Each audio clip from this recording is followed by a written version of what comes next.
નમસ્કાર દર્શક મિત્રો, એચડી ન્યૂઝમાં આપનું હાર્દિક સ્વાગત છે। હું છું આપની સાથે આરડી વાઘેલા। જોઈએ આજના મુખ્ય સમાચાર। અંકલેશ્વરના ગળખોડ પાટિયા નજીક આયપ્પા મંદિર સામે રોડ પર વરસાદી પાણી ભરાતા વાહન ચાલકો મુશ્કેલીમાં મુકાયા। અંકલેશ્વરના ગળખોડ પાટિયા નજીક આયપ્પા મંદિર સામે ઉકાઈ જમણા કાંઠા વિભાગની બેદરકારી સામે આવી છે। નાણાંની અધૂરી કામગીરી અને પાણીના નિકાલના અભાવે વરસાદના મુખ્ય માર્ગ પર પાણી ભરાઈ જતા વાહન ચાલકોએ ભારે હાલાકીનો સામનો કરવો પડ્યો હતો। અંકલેશ્વર ગળખોડ પાટિયા નજીક આયપ્પા મંદિર સામે કેનાલના નાણાંની અધૂરી કામગીરી અને પાણીના નિકાલના અભાવના કારણે સ્થાનિકો અને વાહન ચાલકોને ભારે મુશ્કેલીનો સામનો કરવો પડી રહ્યો હતો।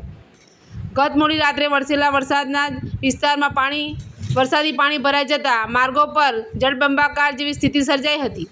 આ ઉપરાંત ઉકાઈ જમણા કાંઠા નહેરનું પાણી પણ મુખ્ય માર્ગ પર ફરી વળતા વાહન વ્યવહાર પ્રભાવિત થયો હતો।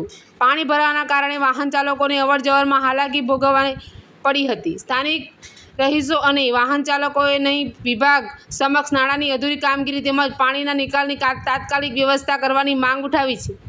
લોકોનું કહેવું છે કે ચોમાસાની શરૂઆતમાં જ આવી સ્થિતિ સર્જાઈ છે। આગામી દિવસોમાં આ સમસ્યા વધુ ગંભીર બની શકે છે, તેવી વહેલી તકે યોગ્ય કામગીરી કરીને પાણીના નિકાલની સુવિધા સુનિશ્ચિત કરવામાં આવે તેવી માંગ કરવામાં આવી છે। એચડી ન્યૂઝ સાથે રિપોર્ટ જયેશ પ્રજાપતિ, અંકલેશ્વર।